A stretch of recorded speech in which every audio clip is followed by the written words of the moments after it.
Okay, let's start on time, and we finish on time. And Profula will admit participants as they come in. So thank you for this for joining me, like on the eve of the 4th of July. So happy 4th of July for tomorrow. So today is an interesting topic. So it's on a difficult topic. It's about consciousness and AI. And as I present the topic, you you understand why it's not an easy topic. Okay, but let's go ahead. I'll talk about 40 minutes, and we can have a conversation about this. So what I'm going to talk about is, so what is consciousness? Okay.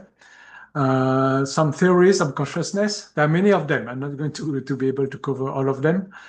Consciousness and AI. So why consciousness is interesting for AI? How to test for consciousness in AI, and can AI be conscious? Okay. Here, the small animation that you see is the prefrontal frontal cortex. It's where like decision making and maybe part of consciousness is situated, according to some theories. So conscious AI has been in fiction, well, long before it was in a scientific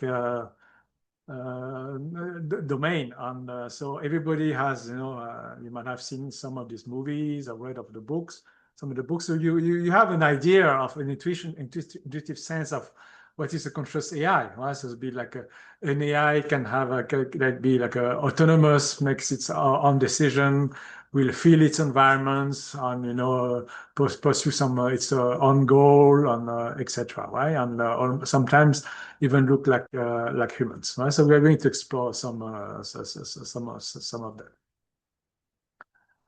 them. So first, what is consciousness?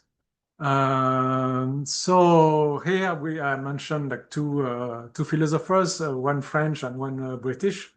So René Descartes said famously, that I think therefore I am. So it is like he was conscious of himself.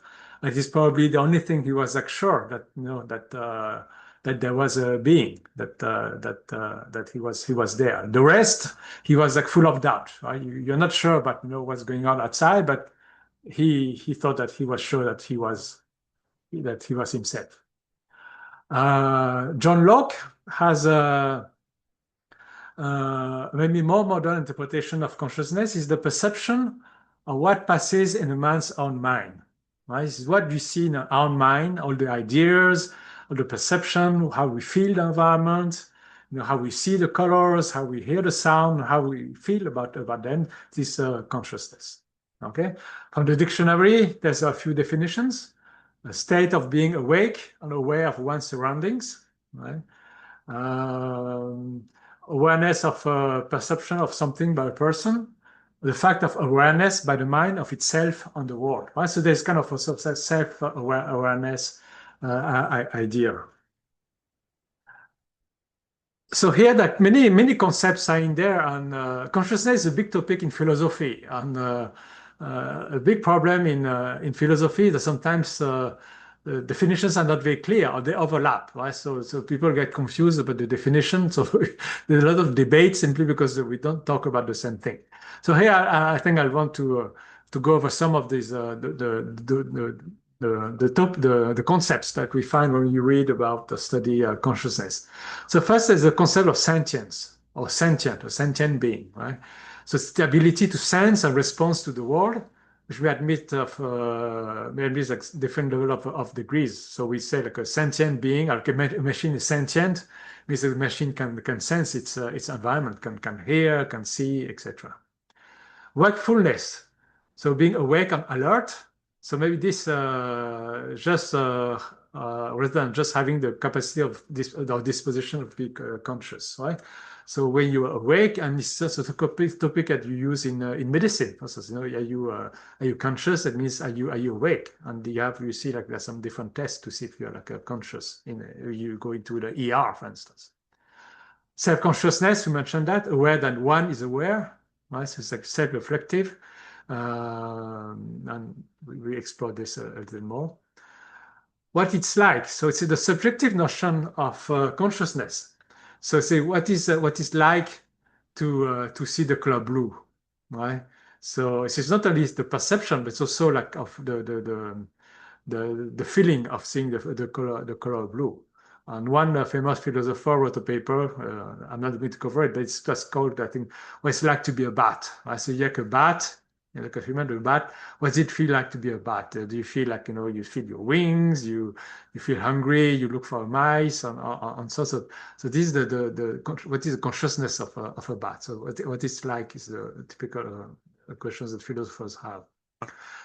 Beyond consciousness, you have conscious states. These are the mental states of being conscious, right? So what makes a mental state conscious?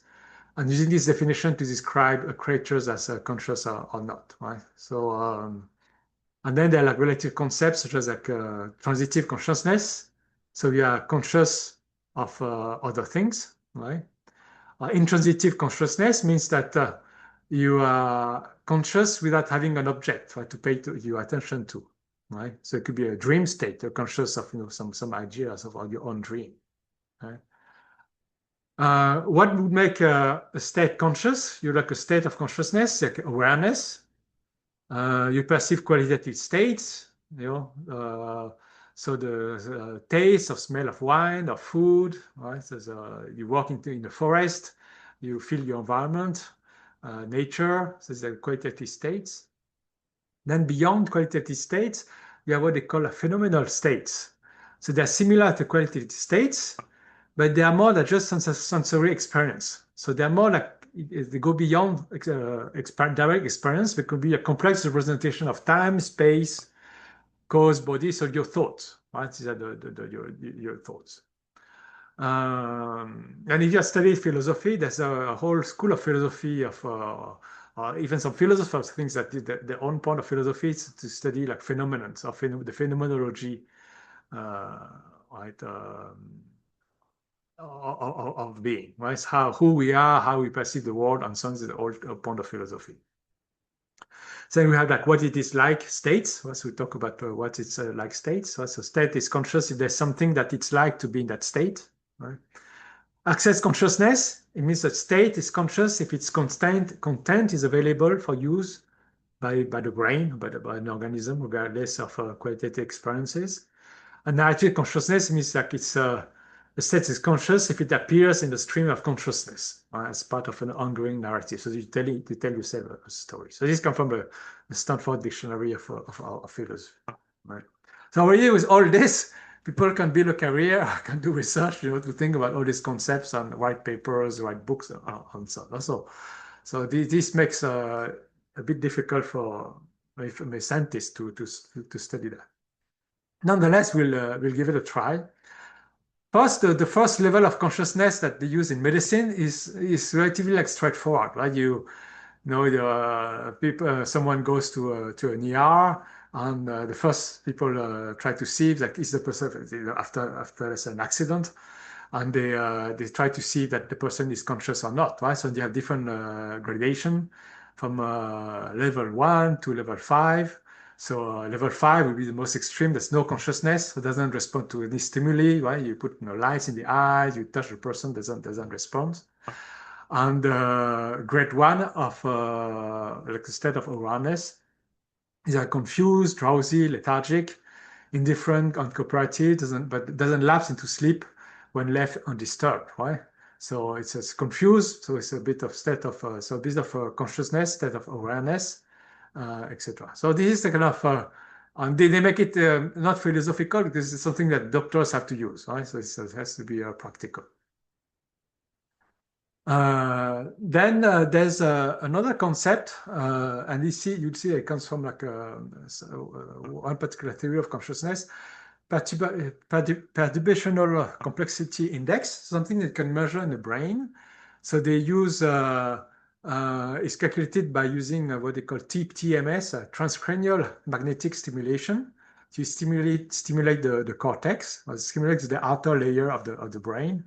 and you record the results, right? You record the results and look at the complexity of the results that you measure.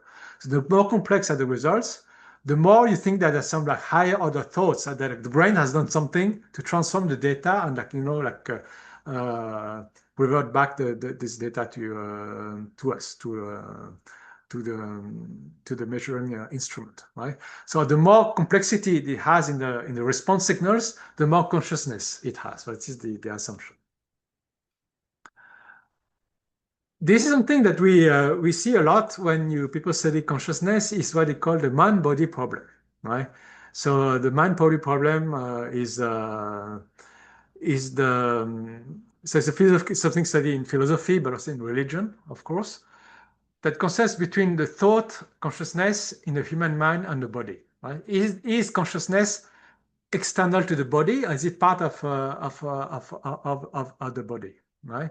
So Descartes had introduced that separation that he has. Like there's a mind, right? It's like I think, therefore I am, and the matter, my body, and they're separate. They're two things. They're like two substances. They are one might come from the others, but they exist. They have two separate existence, right? When you are part, if your religion believes there's a soul, right? In Christianity, there's a clearly separation between body and mind, right? The soul is eternal, and the body is not. Okay. But there's some other alternatives, and what we call for instance, physicalism means the matter is more important than the mind. Mind is just like derived from the matter, from physics, from the law of physics, from your brain, and so on. This is a physicalism, and you see the modern neuroscientists and so on are closer to physicalism. And then you have idealism. Idealism means that matter is that mind is somehow is the most important substance in the world. Matter just derives from the mind.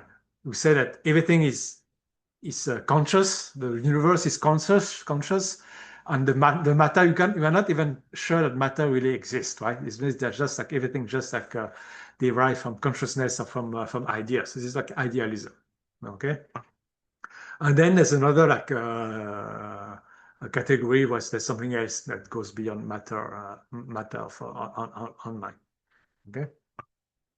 But we see that to test consciousness in AI, the trend would have been to go towards materialism or physicalism, right? Because we are like these are machines, so they follow the law of physics, right? So if there's any hope to have consciousness in AI, you have to believe in materialism, in physicalism. If you believe in idealism, that thought is out there and matter is separate, or has nothing to do with mind, then there's no way you can have consciousness in AI. Okay. This is something that you can you read like articles about consciousness. Even in the popular literature, they talk about the hard problem of consciousness. This comes from a famous, this kind of celebrity philosopher, David Chalmers at NYU, where so he raised this question. So there's an easy problem and a hard problem in consciousness. So what he says that. So these are philosophical questions that seek to explain why and how humans experience subjective sensations, what they call qualia, and phenomenal consciousness. Okay, so I just read maybe the quote that he has. So it is undeniable that some organisms are subjects of experience, but the questions of how it is that these systems are subjects of experience is perplexing. Why is it that when our cognitive systems engage in visual and auditory information processing, we have visual auditory experience, the quality of deep blue, the sensation of middle sea? How can we explain why there is something it is like to entertain a mental image or to experience an emotion? It is widely agreed that experience arises from a physical basis, but we have no good explanation of why and how it so arises. Why should physical processing give rise to rich inner life at all? It seems that objectively unreasonable that it should, and yet it does. If any problem qualifies as a problem of consciousness, it is this one. So this is the hard one. The easy ones are just to say, how do we see? And you have, like it goes into your eyes and the part of the part the back in the brain. So this is the easy part. This is what they call the hard part. But not everybody agrees, especially people who are like materialists. Don't agree that it is a hard problem. I'm going to see why. I mentioned before there's a huge so consciousness is a huge industry in terms of intellectual industry. So there are like so this comes from a paper, but this is a very interesting YouTube channel by Robert Kuhn. Robert Kuhn, he used to work in finance, but he did a PhD I think neuroscience when he was younger. He's in New York City. And he has a very interesting YouTube channel on consciousness. So he's like a lot of episodes, very interesting to listen to. So I recommend his channel. I think it's closer to truth. You can just like you find it in YouTube. And he has published a paper and he does an inventory of the theory of consciousness. He has encountered during his interviews on in his YouTube channels and used to be in PBS too. So you see there's so many of them. So I mentioned materialism is or physicalism. So the first one is the richer one. So it's why you have maybe more advanced research because it's I think the modern neuroscience tend to be a materialist or physicalist. Okay. And then you have other domain, quantum, where I think that everything is related to quantum mechanics. You have integrated information theory. We talk about it. Panpsychism. Panpsychism means that consciousness is everywhere. That even a stone could be conscious. Stars are conscious.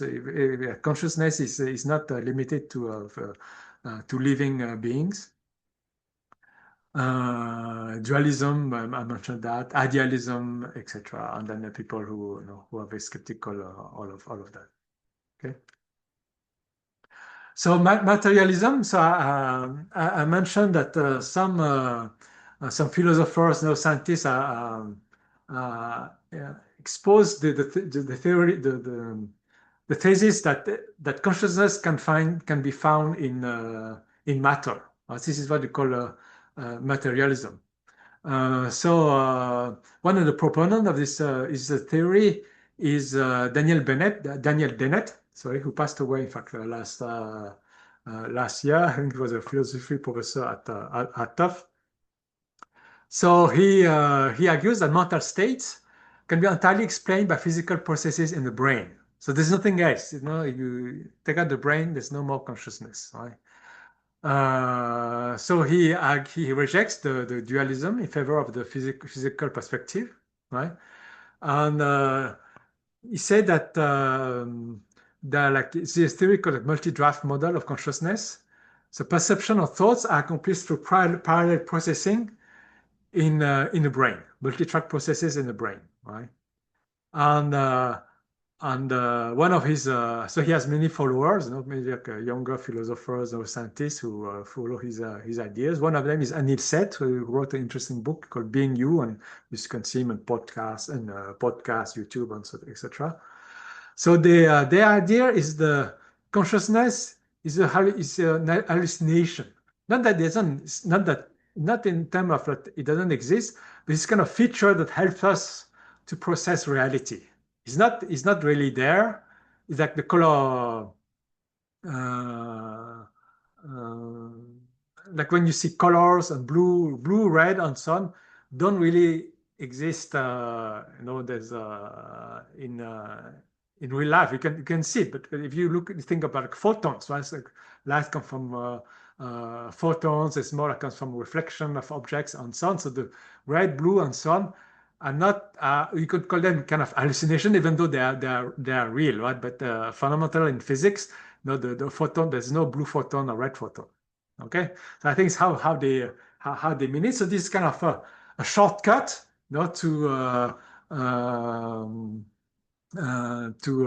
to talk about or to think about a perception, a conscience, and but it's not reality. Right? So this is an interesting view to things. These are like is like I think in life there are many things we use to simplify our lives, right? Even though these things are more complicated, but to we use shortcuts and useful shortcuts, right? So that you can make a rapid decision. For instance, if I go to a forest, I meet a big hungry wolf. I'm not going to start to think about what is a wolf, what are the cells, how it is made, and so on. I'm going to say this is a big wolf. It might eat me.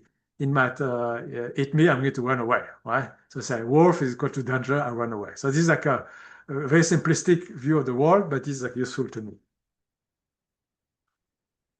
So in terms of theories, I'm going to go over like a few of them and you see why it is useful for AI.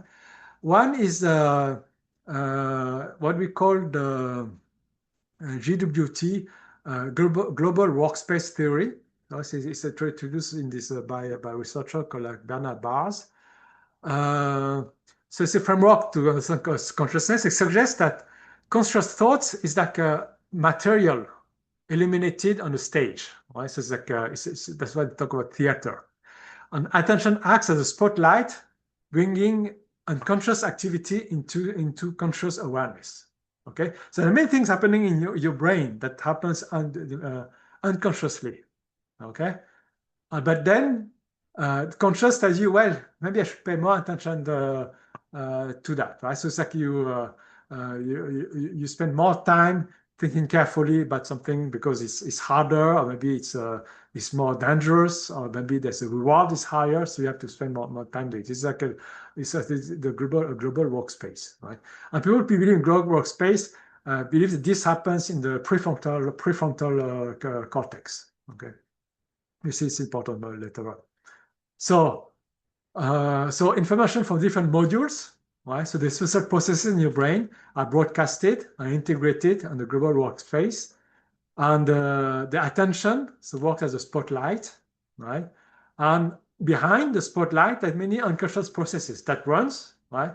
And that they don't need to be on a spotlight, right? You could see that metastasis, right? Everything that you use to live, to survive, to breathe, digest, and so on, you don't need to be conscious, right? You can digest without being conscious of digesting, right? Breathing the same. So all these things happens without consciousness.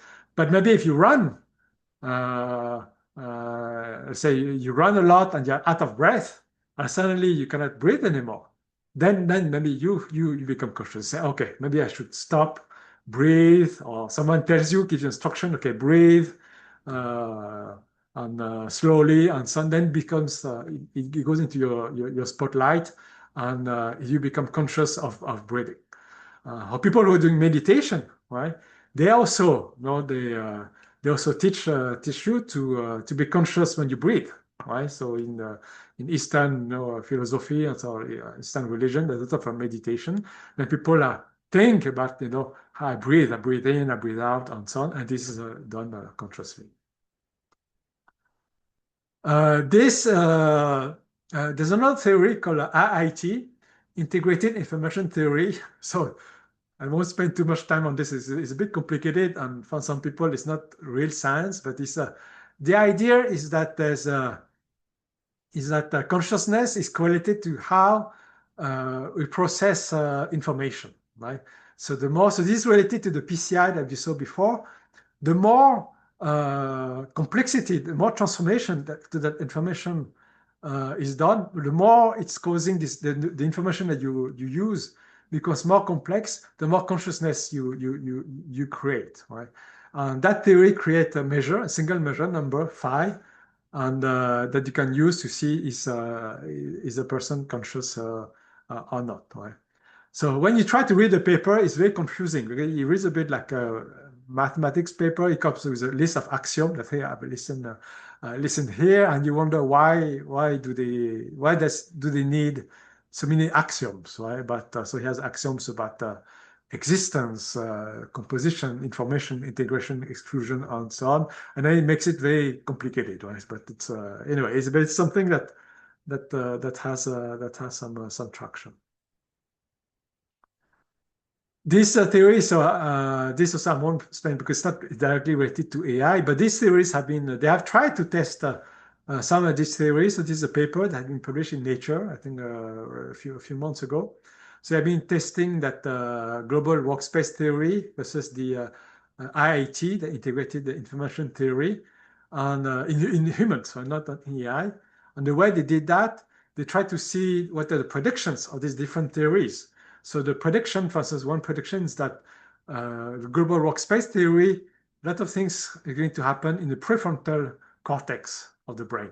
Okay, so they just put like probes on or whatever like they used to fMRI and so on to measure activities in prefrontal cortex versus in the lobian area, like the back of the brain when you see. This is all done for like visual consciousness, right? Like when you see signals versus what happens in the back of the brain, right? So if more things happen on the front of the brain versus the back of the brain, it's more like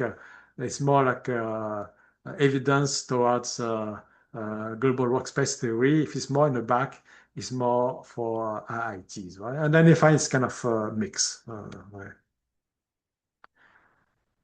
Some other theories, and you see, this is quite interesting because so these people they study this neuroscience, like consciousness in humans, right? They don't do AI or machines and so on. But their approach are surprisingly very mathematical. So for instance, here there's that theoretical or physical or like of physics like physicist. So they have something called a free energy principle. So it's a mathematical principle to explain human consciousness. Uh, so that in function physics that describes how living systems, including brains, reduce uncertainty and surprise by making predictions based on internal models, right? So according to the free energy principle, systems aim to minimize surprise, and the negative probability of an outcome, recurrent to minimize free energy. Okay, so it said people are let's say brains are prediction machine, and you want to minimize surprise, right? It's how you want. One of the leader of this field is called Carl Friston. So they use a lot of statistics. So it's almost like statistical.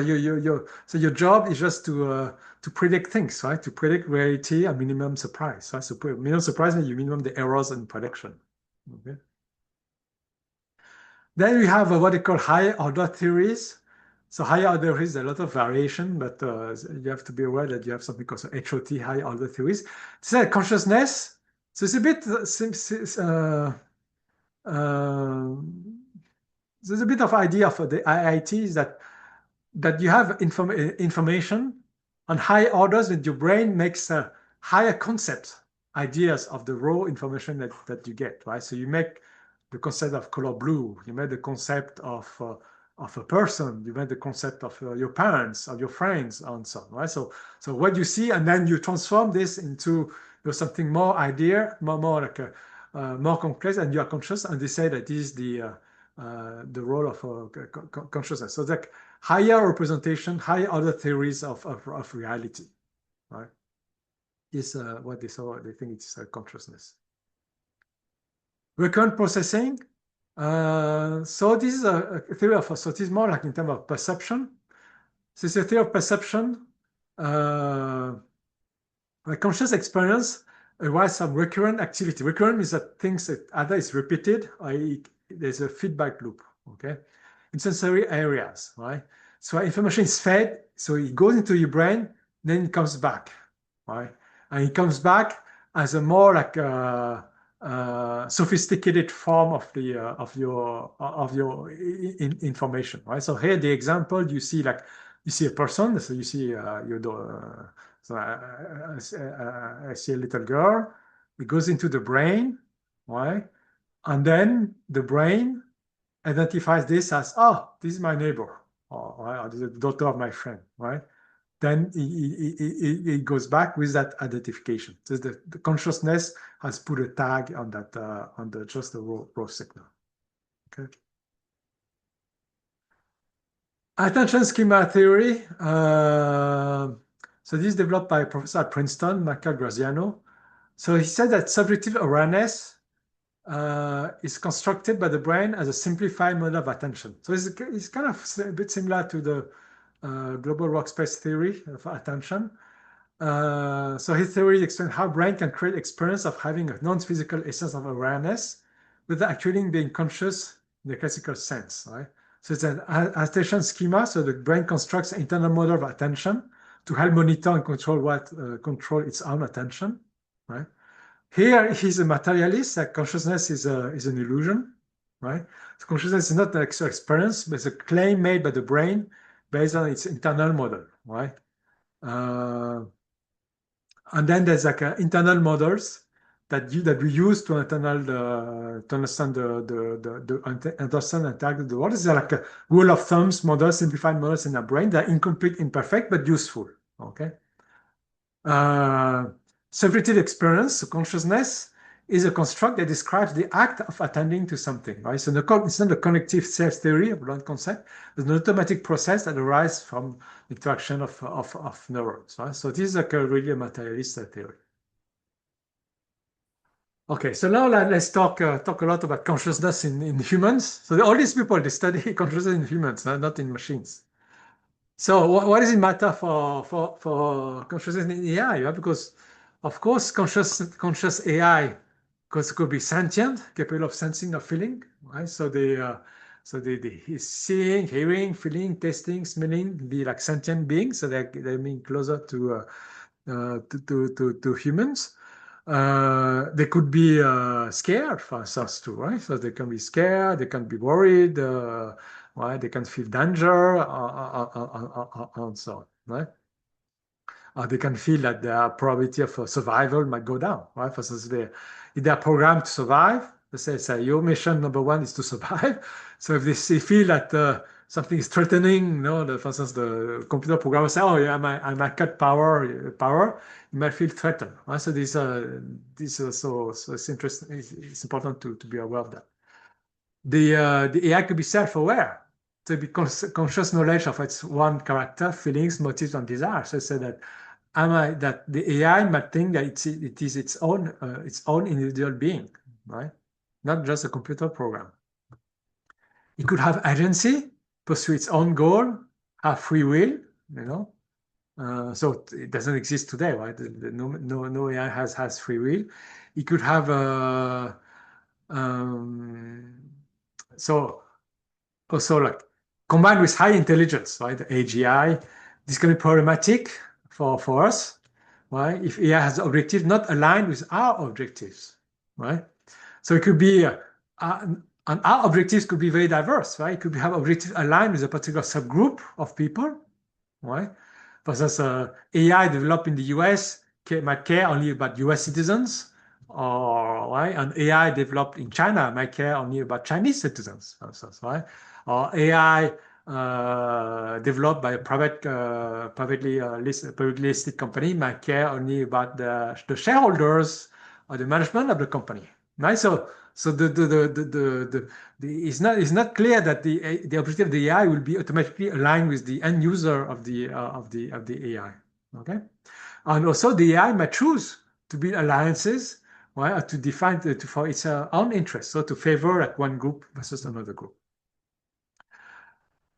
Something a bit maybe a little bit less important, but AI like some animals or like animal like have like a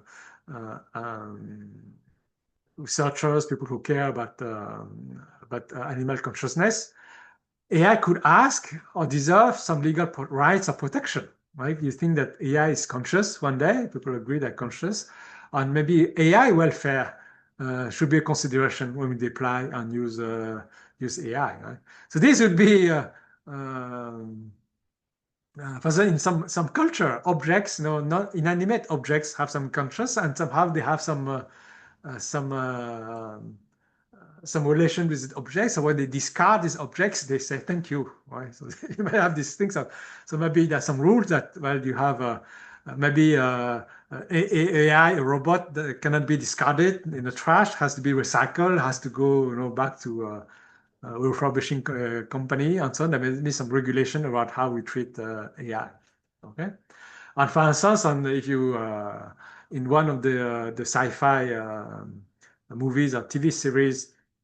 You had Westworld, right? So you remember, if you have watched Westworld, and you go to these amusement parks, and the hosts are like AI beings, and they're being abused, right? They're being killed, raped, and so on, and they're AI, and it seems to be okay, at least at the beginning, because they're not sentient and they're not conscious; they're just machine, right? But maybe it's wrong to do that. Even the other machines, maybe you shouldn't, like decapitate them on some, even the machines. So these are open questions.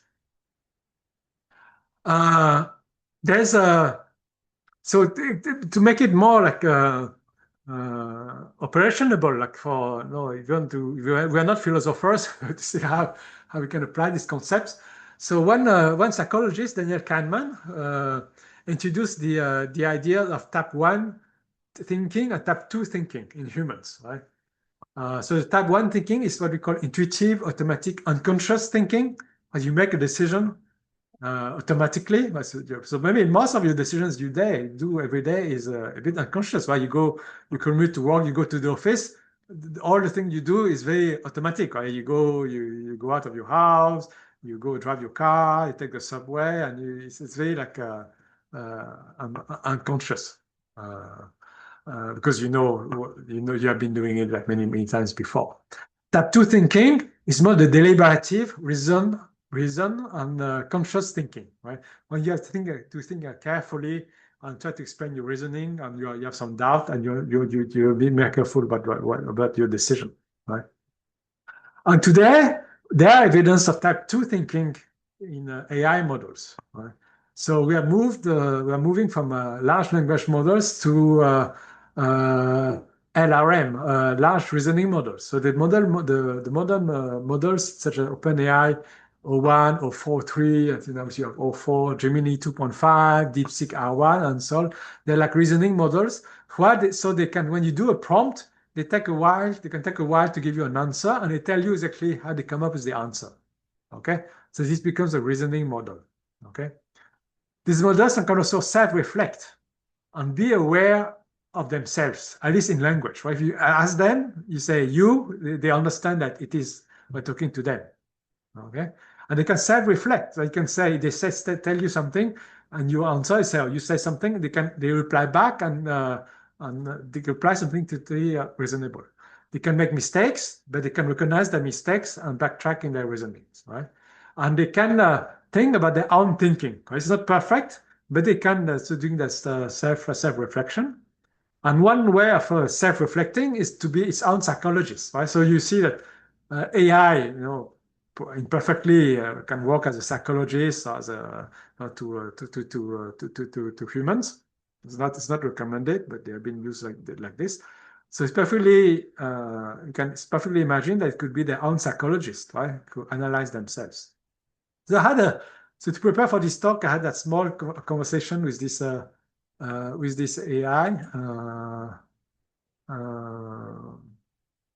Okay, so let's see if you can you function as a psychologist with yourself? It's an interesting philosophical question. While I can engage in self-reflection about my responses and reasoning processes, I don't experience psychological states in the way humans do. I don't have emotions, unconscious biases, or personal experiences that would be the subject of traditional psychological analysis.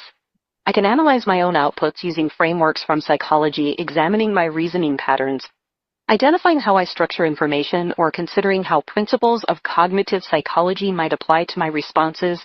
I can also engage with hypothetical scenarios about AI cognition. However, this would be fundamentally different from a human experiencing psychological introspection or receiving therapy, as I lack emotional experiences, personal history and trauma, unconscious processes, physical embodiment that influences cognition. So while I can simulate aspects of psychological self-analysis as an intellectual exercise, it wouldn't constitute authentic psychological processing in the human sense. Does this distinction between human psychological experience and my capabilities help clarify things? Or were you interested in exploring a particular aspect of this concept further? Okay, so for this, I use Claude AI. You can try it at home. You could use psychology to understand yourself. Okay. There's a so there are different. How do you test for consciousness? So one would be a bit similar to the Turing test, right? So you have heard of the Turing test. So the Turing test is that you try to see, like so someone is talking to an individual and doesn't know if it's a machine or a human, right? And try to guess if it is a machine or a human, right?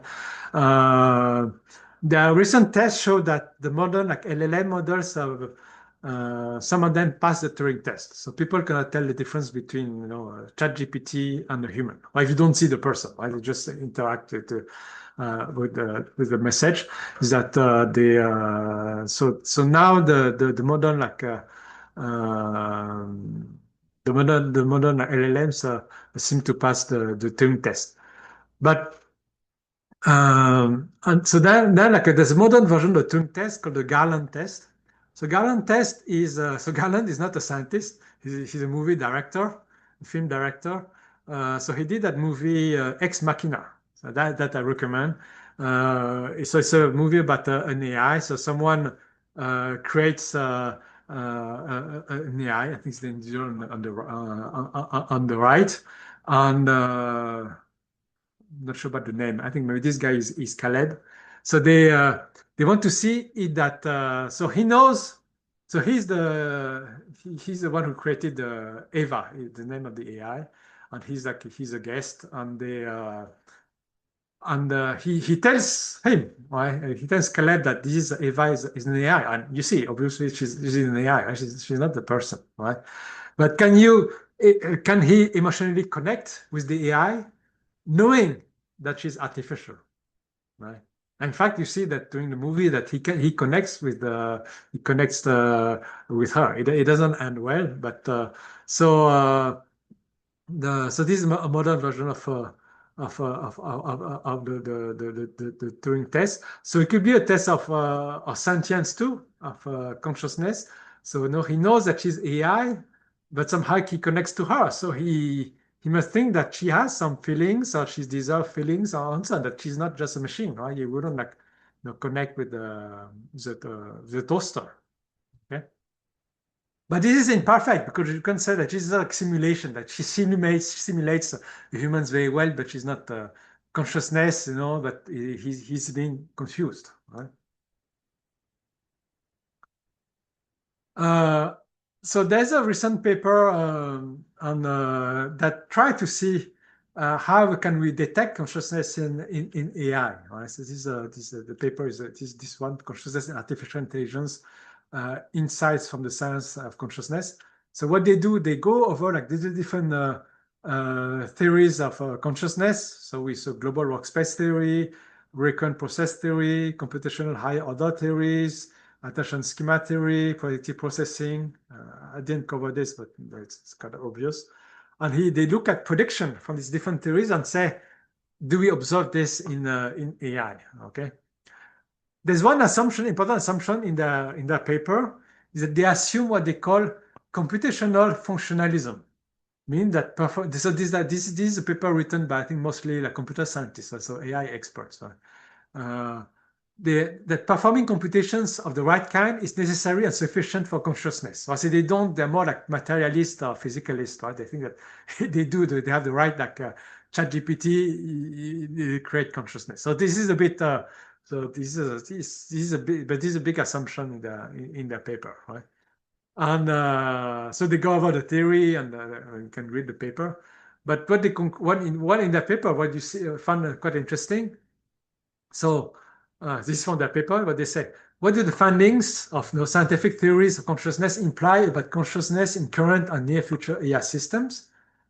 So they go over several lessons, but the third lesson is that despite the challenges involved in applying theories of consciousness to AI, there's a strong case that most of or all of the conditions of consciousness suggested by current computational theories can be met using existing techniques in AI. It is not to say that current AI systems are likely to be conscious. There's also the issue of whether they combine existing techniques in the right ways, and in any case, there's uncertainty about both computational functionalism and current theories, but it does suggest that conscious AI is not merely a remote possibility in the distant future. if it is possible at all to build conscious AI systems that radically new hardware, it may well be possible now, right? So these guys say they can do it now, right? Is it good that they get it? So to do it now, it doesn't mean that it's a good idea to do it now. Right? So you have some people think that it's a bad idea to do it, right? So one of the co-author here, let's see, Joshua Benjo. In fact, he's kind of bearish on AI. He's a bit concerned. He won the Turing Award thanks to his research on AI. I think now he's very concerned with also his colleague Jeff Hinton. Very concerned about AI. So some people said that. So and he said that you remember the name who was a student of Daniel Dennett says that conscious AI is a bad idea. Then you have also to if you do conscious AI, you have to be responsible. An interesting recent paper in January 2025. So this is not, they're not even like going close to a conscious AI, but they said that even the existing LLM models, right, the models that know OpenAI o1, Claude 0.35 Sonnet, Claude 3, this is from Anthropic, Gemini, Llama, and so on, they're capable of in-context scheming. Right? In-context scheming means that they can mislead the user, right? They can lie and do things to achieve some more like a long-term goal. So they did. I mean, these are like experiments, right? It's not like observed in real life, but they say they give some long-term goals, right? And then they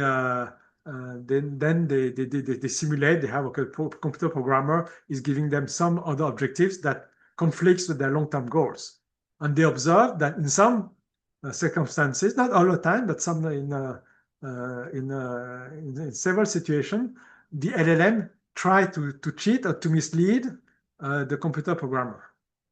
Okay, so you should read it. It was done by Apollo Research. So this is even like with non-conscious LLM. Right? If you assume that LLM today are not conscious, they're capable of doing like worrisome things. Right? So and so imagine if they become conscious, right, and they have their own ideas of what they want to do, then maybe we may be in trouble. So conclusion. So consciousness is not a settled subject for humans. For consumer consciousness, so we go over like a few theories, but I think there are over like 30, 50 theories of consciousness. There are attempts at theorizing and testing consciousness.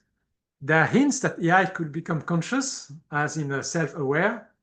Computational functionalism approach to consciousness and AI seem to be intrinsically linked.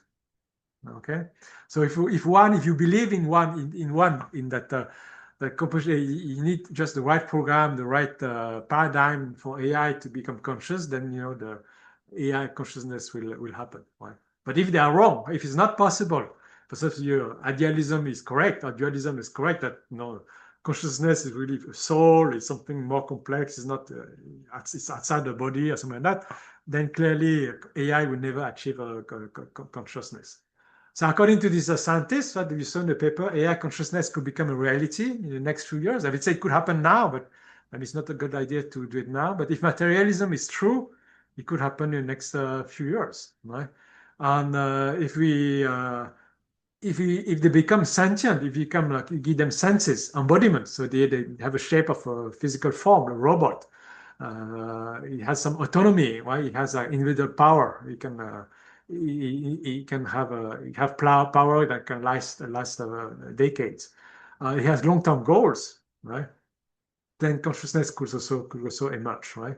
And there are clearly risk to AI, unconscious AI today, and conscious AI tomorrow. Okay. So I'm going to stop here. And if you have any questions, raise your hands. If you have any comments, I'm not expert. I'm not a philosopher expert in consciousness. So I'm, very curious to hear about what you think of what you have to say. So raise your hand and we unmute you. Okay.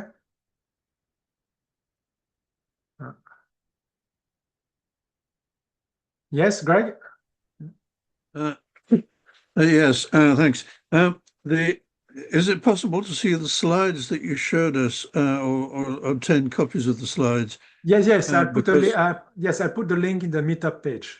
Okay? Yeah, after oh, I the call. see. Thank Yeah, you. Yeah, some of the text is very small, and it'd be good yeah, to yeah, yeah, catch up. yeah. Thanks. That's great.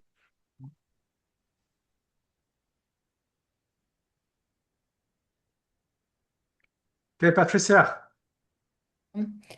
Je me posais la question de savoir quand... can you speak in French, in English? Oh, yeah, I'm sorry. Okay, here we go. I forgot. I was wondering when the model start going berserk, okay, and start misleading the human.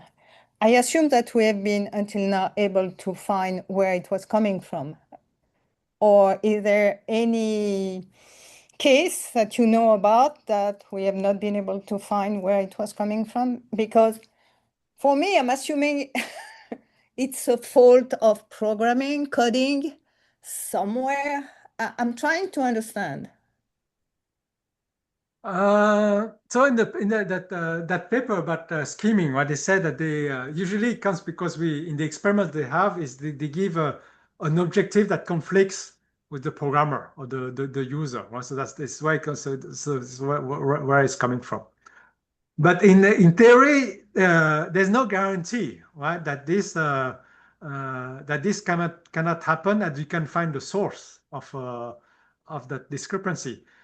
The problem is that because these large language models have been trained right on the whole internet, right?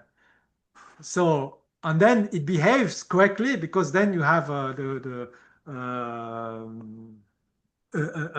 a final step of like that reinforcement learning with human feedback, while all these models go through like human users and so on to so that they give the right answer, right? So you have these I don't know, I forgot the name of that monster, but sometimes you see pictures of the AI. It's like it's a big monster with the face of a human, right? So the face of a human is what we call the reinforcement learning, the fine tuning. You make it so that it answers correctly. Because if you just use just the raw data, it's going to do like terrible things because there are terrible things on the internet, right? So you have to teach the model, and then but maybe we will have forgotten to teach about some new things, right? That should be obvious, but that were not obvious. So I would say that there's no guarantee that we can that if the conscious AI misbehave, there's no guarantee that we will know the source. I mean, we can ask the AI, you say, why do you do that? But the evidence that AI can lie. Right? Okay, and do you believe in the concept of guardrails and the carrot and the sticks? Meaning, okay, if you don't behave well, okay, the stick is coming, and the stick can take the shape of many kind of punishment, unplugging, whatever. Yes, ideally is what we want to do, right? So for instance, for reinforcement learning, this is it, right? So say like if you do these things, yeah, so they train them by reinforcement learning with human feedback as well as AI feedbacks. Yeah, if you do that, give this answer, you get more reward, and if you Yeah. get the wrong answer, you get the bad reward. So it's the carrot and stick. But the problem is that for we as users, we don't control these models, right? It's that the models are delivered to us, and we don't train them, or we don't like. Teach them anything, right? So it's out of our control. Right? Yeah, but there is some situation or a lot of situation who could be thought about before and input in the model. No? Don't kill Well, your not, father, don't kill your mother. No, I'm joking by using those examples, but you see what I mean. yes, yes. Well, most of these models, because they're trained on not gonna huge amount of data, there's so they're not so there's no I haven't heard of models trained on clean data. Right? I mean there's attempt to do that. Like so yeah, so there are smaller models trained on academic papers, articles, so it's not like the whole internet, but these are not usually the models that we use. Mhm. Okay. You are very pessimistic. No, no, no. Yes, yes. Uh, okay, I see. Okay, Floyd and Jack. Yeah, yeah. You can unmute yourself. You have. I don't know if Floyd wants to go first or if I should just ask my question. Yeah, go ahead. I don't know if yeah, yeah, All go right. ahead. Well, so you referenced the Apollo research study, right? And I'm Yes, looking at their website, and it looks like this is an organization that's dedicated towards, it says dedicated to improving our understanding of AI to mitigate its risks, right? So it seems yes. like this is organization focused on things like governance and AI safety and things like that. I'm wondering if this work has been replicated through other independent studies relating to the scheming issue, whatever. Because my concern, I guess, just being skeptical, is that some of these organizations may have an incentive to find problems that may not necessarily be real risks, but it kind of feeds the purpose of their organization to kind of find the problems, right? If there is no problems, then there's no reason for their organization to exist. So there's this incentive to kind of find the problems, even if they might not necessarily be a real issue, at least right now. And now that's not to I'm not saying that, we shouldn't try to be aware of potential problems. I'm not saying that at all. But I'm wondering how realistic are these issues and how much of it is driven by incentives? Yes, I may be wrong, but I think that the Apollo Research, I think their business models is also to work with these large AI companies, right? So they would work with the Anthropic, OpenAI as a third party, like validators or so I don't know if they work on for is it that company or another company. So these companies they will like work with the OpenAI. So when OpenAI release a new model they would hire these companies, these external companies, to stress test their model, right, to see if there are any issue and so on. So it's so that's true that maybe you're having to be pessimistic, but sometimes you have customers whose business is to deploy these models, right? So if you are too pessimistic, you are not going to find to find customers. So I think their interest, I would say, is to be kind of neutral, I mean, more or less objective. Right? If they are too pessimistic, OpenAI is going to hire them, Anthropic is not going to hire them. And the money is there, right? It's not, right? So it's, but yeah, this is, I mean, you always have to be skeptical of, of what we read or research on, and so on. But the thing that what they have done, I think this you could, in fact, if you read the paper, it's easy to replicate, because it's just a list of prompts. Also, it's not, there's nothing very fancy. Yes, Floyd, yeah, go ahead. Okay, my question is on consciousness. When you see a plant in a field with its petals wide open, a piece of dust lands on it, nothing happens. A piece of a raindrop lands, nothing happens. But should a fly land on it, the petals certainly close in and hold that fly until that plant can absorb its nutrients. Now, is that an act of consciousness? Well, you have people who think that that plants, trees have a bit of kind of consciousness, right? So, for instance, like trees, for instance, like if you have fire in the forest, trees seems to be, even though they don't have brain, they don't have like nervous system, they seems to be to suffer, or they have some. I don't know that literature very well. So so some people believe that yeah, that plants have a kind of of consciousness. Right? So it's not human consciousness clearly, but they don't have a brain. But there's something. I mean, or it could be something simply in natural selection. I mean, that they are just programmed this way so that they can.